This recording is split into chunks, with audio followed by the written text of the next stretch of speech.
Hi, I'm Jasmine. I'm 34, a high school teacher here in Atlanta. For 2 whole years, I genuinely believed I had the perfect marriage. I thought I had found my person, that one person who would protect me, cherish me, and stand by me through anything. My husband, Devon, was everything I thought I wanted. He was attentive, caring, always making sure I was okay, always checking in on me. He worked from home as a software engineer, so he was always there when I got back from school. He'd have dinner ready sometimes, or we'd cook together. He'd ask about my day, listen to my stories about the students, laugh at my jokes. And every single night, without fail, he'd bring me my vitamins with a glass of water, kiss my forehead so gently, and tell me he loved me. He'd say, "Got to keep my baby healthy," with that smile that used to make my heart melt. I trusted him, God. I trusted him with everything, with my heart, with my life, with my future. I gave him every piece of me, held nothing back. And trust can be the most dangerous thing you give someone. Because what I discovered when I stopped swallowing those pills, when I finally opened my eyes to what was really happening in my own home, in my own bedroom, in my own body, it shattered everything. It destroyed every memory, tainted every moment, turned every "I love you" into a lie. It shattered everything I thought I knew about the man I married, about the life I was living, about who I even was anymore. But before I get into all of that, before I tell you about the nightmare I lived through, I need you to do something for me. If you're watching this right now, please hit that like button, subscribe to this channel. I need this story to reach as many people as possible. Because if it can happen to me, an educated woman, a teacher, someone who thought she was careful, it can happen to anyone. Drop a comment down below telling me where you're watching from, and what time it is for you right now. I read every single comment, and it helps me to know I'm not alone in this, that my story matters. Trust me, you're going to want to hear how this ends. You're going to want to know what I found, what I did, and how I survived. The beginning of the nightmare. Now, let me take you back to the beginning, to when things were still normal, or at least when I thought they were normal. Devon and I got married 3 years ago. We met at a tech conference. I was there with some students for a STEM event, and he was presenting on cybersecurity. Ironic, isn't it? The man who claimed to protect systems for a living was the biggest threat to my security. But back then I didn't know that. He was charming, intelligent, and kind.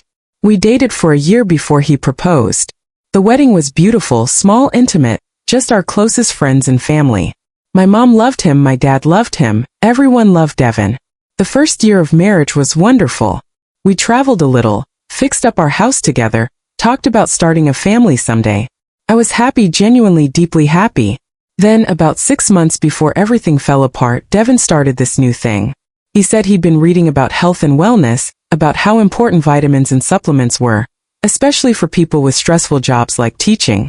He bought these vitamins, just regular-looking capsules in a bottle from what looked like a health food store. He said they were a special blend, vitamin D, B complex, magnesium stuff to help with sleep, stress, and energy. He was so enthusiastic about it, so caring. "Baby, you work so hard," he'd say. "You're always exhausted. Let me take care of you." And I let him. God, I let him take care of me. And that decision, that simple act of trust, became my worst nightmare. At first, everything seemed fine. I'd take the vitamins, go to sleep, wake up feeling rested. But then slowly things started to change. I started noticing these gaps in my memory. Devon would bring up conversations we'd supposedly had, and I'd have no recollection of them. He'd say, "Remember when you told me we should renovate the guest room?" Or, "You said you wanted to visit your sister next month." And I'd just stare at him, confused, because I had no memory of saying these things. He'd laugh it off, tell me I was working too hard, that I needed to relax more, get more sleep. But it wasn't just conversations. I'd wake up absolutely exhausted despite sleeping 9, sometimes 10 hours a night. I started struggling to get through my lessons. I'd be standing in front of my classroom, and my mind would just go blank. My students started noticing. Then there were the pajamas. I'd go to bed wearing one thing and wake up in something completely different. When I asked Devon about it, he'd look at me like I was crazy. "Baby, you changed in the middle of the night," he'd say. "You were half asleep. You probably don't remember." And I'd accept that explanation because what else could it be? The bruises started appearing about 2 months in. Small ones at first on my upper arms like fingerprints. I asked Devon about them. He looked concerned and suggested maybe I was bumping into things or was anemic. He offered to make an appointment for me, and he did. He drove me there, sat in the waiting room like the supportive husband he pretended to be. The doctor ran blood work. Everything came back normal. She suggested maybe I was stressed and prescribed anxiety medication. Devon jumped on that idea immediately. More pills, more things to swallow, to trust, to let into my body without question. My phone became another source of confusion. I'd find text messages I didn't remember sending. Responses to friends, confirmations of plans, but they weren't in my voice. They were too short, too formal, missing my usual emojis. When I mentioned it, he said I was probably texting before I was fully awake. And again, I believed him. Things escalated about 4 months in. I was at school during my planning period and my best friend Kesha called me. She asked if I was okay. She said I'd seemed off lately, like I was on something, that my eyes looked glazed over and I was moving and speaking slowly like I was sedated. I was horrified. Even as I denied it, doubt crept into my mind. That conversation stayed with me. I started paying more attention, questioning things I'd been accepting without thought. And that's when I noticed the locked drawer in Devon's home office. Devon's office was always off-limits during work hours. I respected that. But one afternoon, I got home early and saw the door was open. He wasn't at his desk. And there in the bottom drawer I saw a padlock. A physical padlock on a drawer that had never been locked before. My heart started racing. When Devon came back, I asked him about it casually. "Oh, that new client," he said, barely looking up from his phone. "Super sensitive data. They required extra security measures." His voice was calm, unbothered. But I couldn't shake the feeling that lock meant something. Over the next few weeks, I started watching Devon more carefully. He was always insistent about the vitamins, almost anxious about it. If I forgot or said I'd take them later, he'd get this look in his eyes, worry, fear, anger, and he'd stand there until I took them. Felt like control. Then, one night about 6 weeks before everything came crashing down, I woke up around midnight. My mind was foggy, my body felt like it weighed 1,000 pounds, but I was conscious enough to hear Devon on the phone in the hallway. His voice was low, hushed, but I heard fragments. "Tuesday night. Yeah, same price. She'll be out cold. Don't worry." My blood turned to ice. I tried to move, to get up, but my body wouldn't respond. I drifted back into unconsciousness before I could hear anything else. The next morning, I convinced myself I dreamed it. I had to have dreamed it. But that phone call, real or imagined, planted a seed of doubt that grew until I couldn't ignore it anymore. I started testing him in small ways. I pretend to take the vitamins and hide them under my tongue. But Devon started watching me more carefully, making sure I swallowed, asking me to open my mouth afterward. "Just making sure you're not forgetting, baby," he'd say with a laugh, but it didn't feel like a joke. The night everything changed started like any other night. Devon brought me my vitamins and water at 10:30 p.m. He watched me take them, kissed my forehead. "Sweet dreams, beautiful," he whispered. I felt the familiar drowsiness creep in, but something was different. The pills tasted slightly off, like they dissolved faster, left a bitter aftertaste. For the first time, real fear cut through the fog. What if I wasn't imagining things? I made a decision in that moment that probably saved my life. I was going to fight the drowsiness. I was going to stay awake and see what happened after I was supposed to be unconscious. I focused on the fear, the locked drawer, the phone call, the bruises. I dug my fingernails into my palms. I bit the inside of my cheek. Anything to stay conscious. Devon came to check on me about 30 minutes later. I kept my eyes closed, my breathing deep and even playing asleep. I felt him lean over me, checking to make sure I was out. He straightened up and left. At 11:47 p.m., I watched the clock on my nightstand. Devon came back into the room. He didn't turn on the light. He moved quietly and pulled something from his pocket. He stood over me for a long moment, and I had to fight every instinct not to flinch. Then he left again. At 2:13 a.m., I heard Devon's footsteps in the hallway. They weren't going toward the kitchen or bathroom. They were going downstairs. And not just downstairs. I heard the distinctive sound of the basement door opening. I waited 5 minutes and then I slowly sat up. My head spun, but I forced myself out of bed. I crept to the basement door. As I got closer, I heard something that made my blood run cold. Voices, plural. Devon was talking to someone down there. I pressed my ear against the door, barely breathing. Should be good for another few hours. That was Devon's voice. You're sure she won't wake up? An unfamiliar, gruff male voice. Never has before. Trust me, man. She's completely out. The dosage I'm giving her. She won't remember a thing. Even if she does somehow come to. Devon laughed. I felt like I was going to vomit. I stumbled backward, my hand over my mouth. There was someone in our house. Devon had let someone into our house while he thought I was unconscious. And from the way they were talking, this wasn't the first time. The man I loved, the man I trusted with everything, had been drugging me intentionally, regularly, and bringing strangers into our home while I was unconscious. The implications hit me like a physical blow. The memory gaps, the different pajamas, the bruises, the feeling that something had happened to me, but I couldn't remember what. Oh God, what had he done? What had he let them do? I somehow made it back to the bedroom. I pulled the covers up over myself and I waited, shaking so violently I thought I'd fall apart.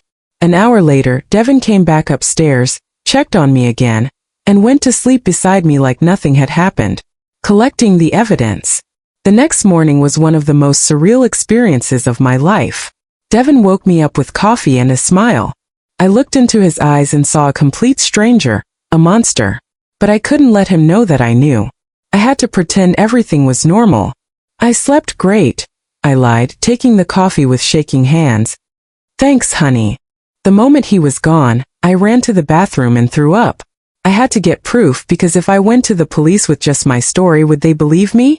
Without evidence, it was just my word against his. And Devon was good at lying. I tried to get into his laptop while he was in the shower, but the password wouldn't work. The locked drawer mocked me. After school that day, instead of going home, I drove to a Best Buy. I bought 2 tiny hidden cameras, paying cash so there'd be no record. I sat in the parking lot for 20 minutes, staring at the bag. This was the line I was crossing. Once I planted these cameras, my marriage would be over. My life as I knew it would be over. But what choice did I have? I went home and waited for Devon to leave for his evening run. The moment the door closed behind him, I moved. 1. I planted 1 camera in our bedroom bookshelf, angled toward the nightstand where Devon always placed my vitamins. 2. I ran downstairs to the basement, a dark, sinister place now.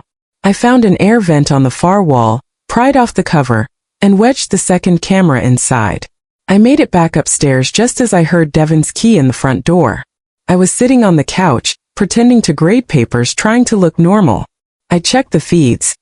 Both cameras were working perfectly, recording to a cloud account.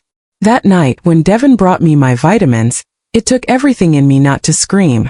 I took the pills from him with a steady hand, put them in my mouth and pretended to swallow them. When he turned away, I tucked them under my tongue. He checked on me, smiled and kissed my forehead. "That's my good girl," he said, and the words made my skin crawl.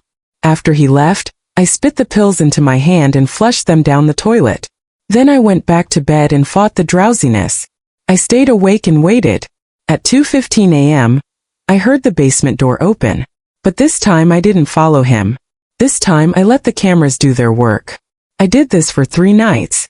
3 nights of pretending to take the pills, fighting to stay conscious, and listening to my husband sneak around our house.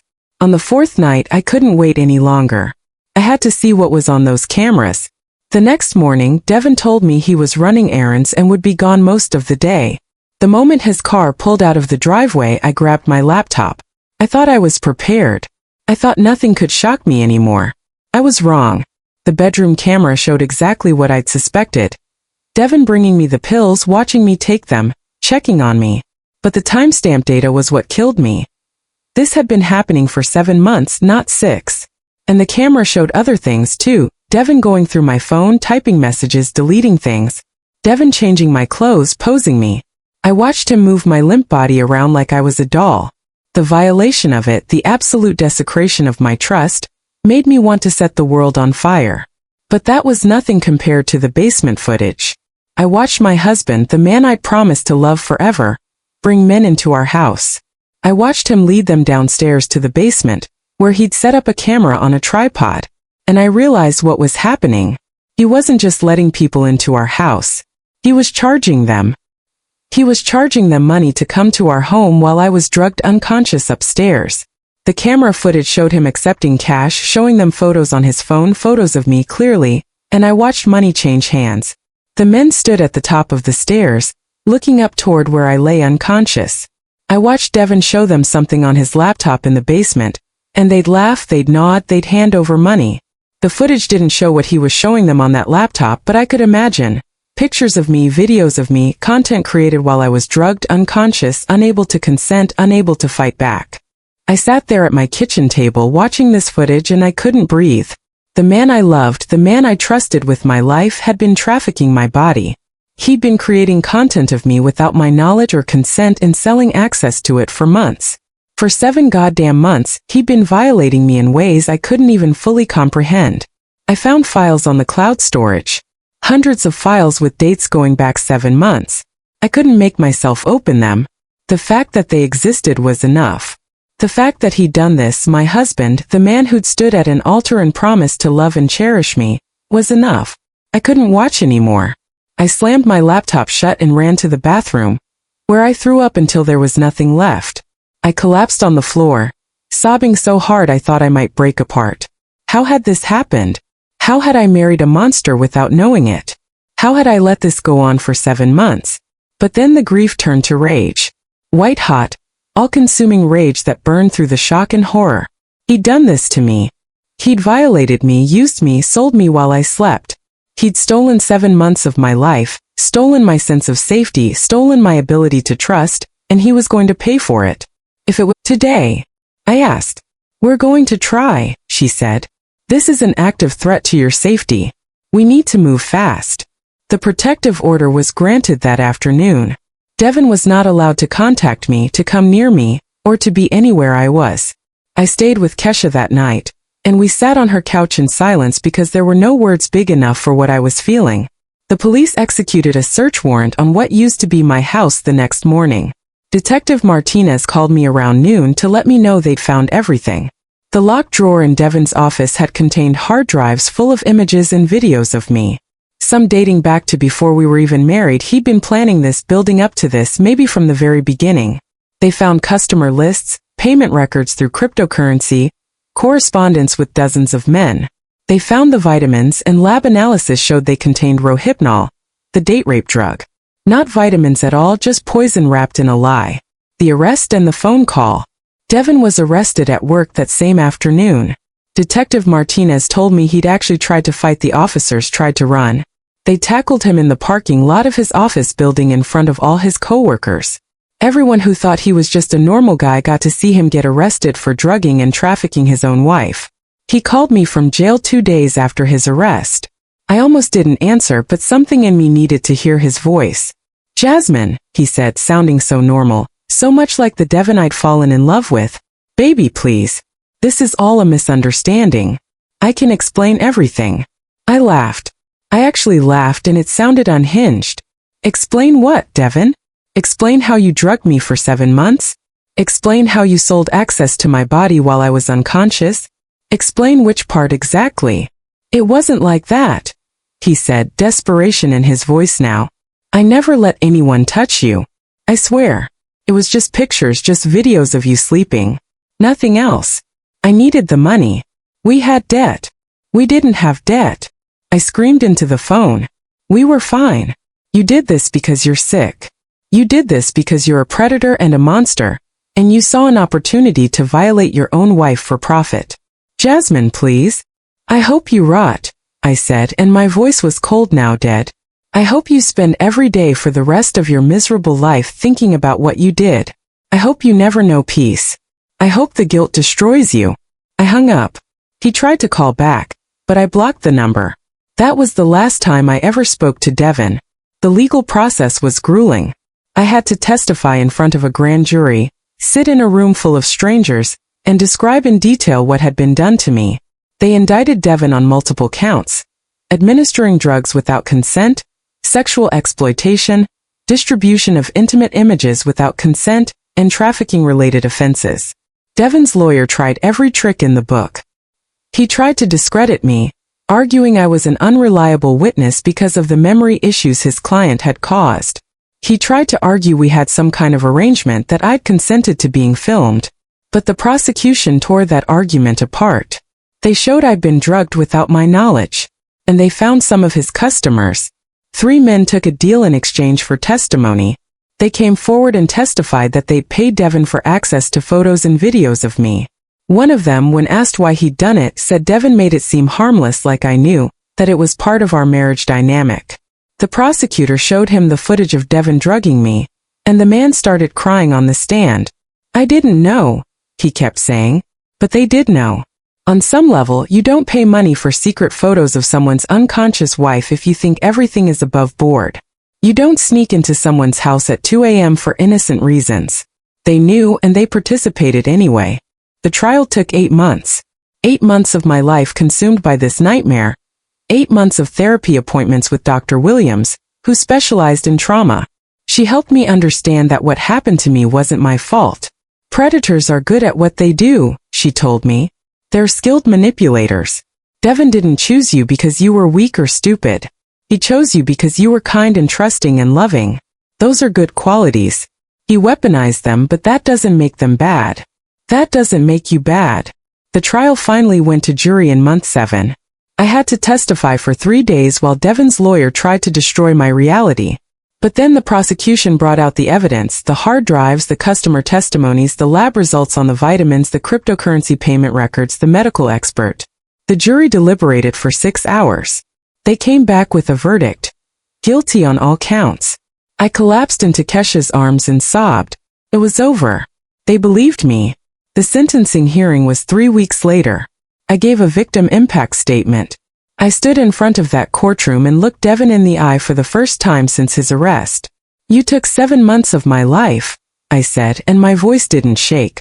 You took my sense of safety, my ability to trust, my peace of mind. You turned my own body into a crime scene. You made me doubt my own sanity, my own memory, my own worth. Devon was crying. His lawyer had probably told him to look remorseful, but I didn't care about his tears. But here's what you didn't take, I continued. You didn't take my strength. You didn't take my resilience. You didn't take my determination to survive this and build a life that's better than anything I had with you. You thought you could break me, but I'm still here.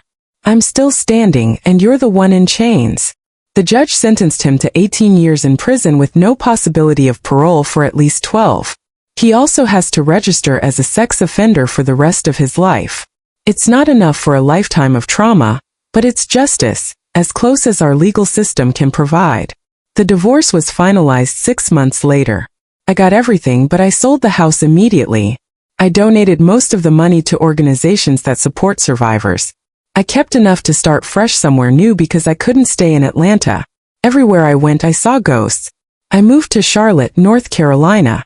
New city, new teaching job, new life. Kesha helped me move, and I continued therapy with a new doctor, Dr. Richardson. We worked on the PTSD, the hypervigilance, the panic attacks. It was slow, painful work, but I didn't give up because giving up would mean Devon won. Slowly, I started to heal. I started to have good days, started to sleep through the night sometimes. I started to accept dinner invitations from new colleagues. About a year after I moved, I met someone.